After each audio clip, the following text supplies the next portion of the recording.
안녕하세요. 베드로의 선한 육계신 영자 목사입니다. 9월 14일 월요일 오늘의 말씀 묵상 시간입니다. 오늘 우리에게 주시는 말씀은요. 사무엘하 14장이죠. 33절을 읽고 말씀을 나누겠습니다. 요압이 왕께 나아가서 그에게 아뢰매 왕이 압살롬을 부르니 그가 왕께 나아가 그 앞에서 얼굴을 땅에 대어 그에게 절하매 왕이 압살롬과 입을 맞추니라. 네, 오늘의 말씀의 제목은요. 죄에 대한 책망과 용서입니다.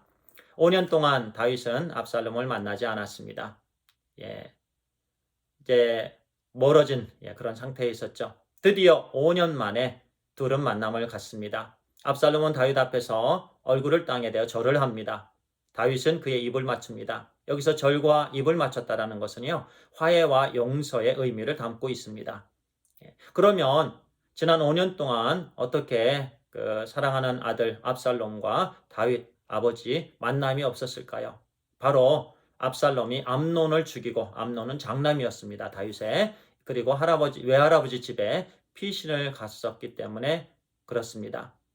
압살롬과 암논은 엄마가 다릅니다. 그리고 다말은요, 압살롬의 엄마와 같은 그런 여동생이었습니다. 그만 인간의 욕정에 이끌려서 암논이 다말을 범합니다. 죄를 짓고 또 다말을 미워하고, 그 소식을 안 압살롬, 암논을 살해했습니다. 그리고 외할아버지 집에 도망을 갔죠. 3년 동안 그곳에서 피신을 하고 있었습니다. 그런데 요압이 다윗의 마음이 압살롬에게 있다라는 것을 알았죠. 그래서 드고와 한 여인을 선택해서 다윗에게 보냅니다. 그 여인은 참 지혜로웠습니다. 하나님의 뜻에 대해서 그리고 합리적인 이치에 대해서 지혜롭게 다윗에게 고합니다. 그러면서 다윗이 이제 마음을 움직이게 되었고 예루살렘으로 불러들입니다. 참 지혜는 큰 능력을 발휘하는 것을 볼 수가 있습니다. 나발의 아내 아비가일이 그녀의 지혜로 많은 생명을 구했던 것처럼, 그리고 이 드고와 여인처럼 압살롬과 다윗의 중재 역할을 지혜롭게 잘했던 것처럼, 이렇게 지혜는요 좋은 그런 피스메이커 역할을 감당할 수 있게 되는 것입니다. 우리 모두에게 이와 같은 지혜가 있게 되기를 또 축복합니다. 네.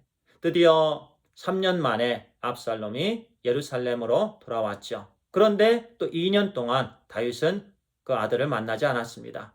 여전히 속상한 마음은 있었죠. 압살롬이 화가 났습니다.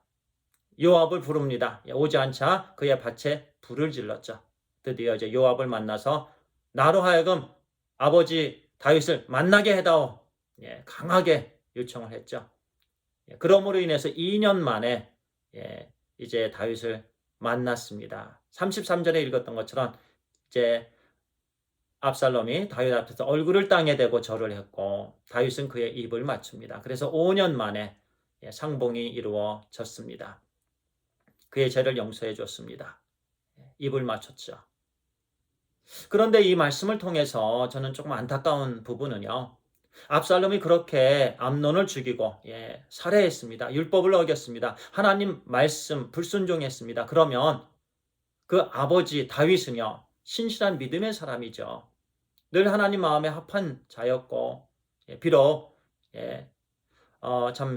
연약한, 우리 인간은 다 연약하기 때문에요. 밧세바를 범하는, 그리고 그의 남편 우리아를 또 죽이는 그런 연약한 부분도 있었지만, 일반적으로 참 다윗은 믿음의 사람이고 신실한 사람이었고 하나님을 늘 기쁘게 하기 위해 최선을 다했던 하나님의 종이었습니다. 그러면 아들이 그렇게 범죄를 하고 하나님 말씀에 불순종하면 하나님 말씀에 입각한 책망을 했어야만 되었습니다. 지적을 해주었어야만 했습니다. 그런데 이 말씀에 보니까 그런 내용이 없다라는 거예요.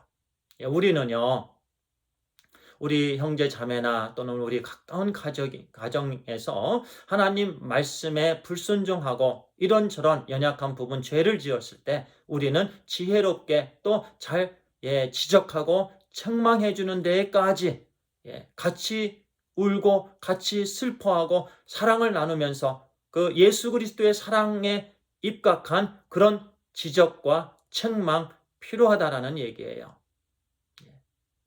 그랬을 때는 좋은 결과를 우리는 경험하게 됩니다. 그런데 다윗은 그런 부분에 빠져 있는 부분을 또 보게 됩니다. 예. 또 용서하는 부분입니다. 다윗은 그의 아들 압살롬을 용서했습니다. 네. 우리도 우리와 관계가 서먹한 사람들, 또 용서를 구할 그런 조건이 있을 때는 우리가 용서를 구해야 됩니다. 찾아가서 또 여러 가지 매트리얼을 사용해서 편지를 쓴다거나 전화를 한다거나 이런저런 모양으로 용서를 구하고 또 우리도 용서해 주는 그와 같은 놀라운 하나님의 나라가 아름답게 세워지는 그런 일들이 풍성하게 있게 되기를 또 축복합니다. 죄에 대해서는 단호하게 지적도 하고 또 책망도 하고 하면서 하나님의 용서가 그곳에 있게 되기를, 그리고 또 용서를 구할 때는 용서를 구하고 또 용서해 줘야 될 때는 즉각 또 용서를 해주는, 그래, 왜냐하면 우리는 용서를 받은 사람들이기 때문에 그렇죠.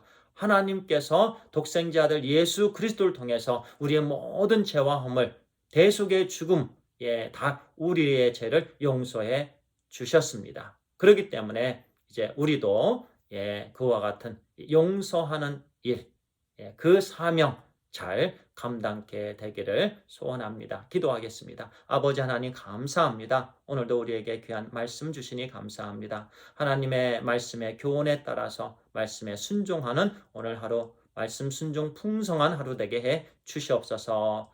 우리 주 예수 그리스도의 이름으로 기도를 드리옵나이다. 아멘. 감사합니다.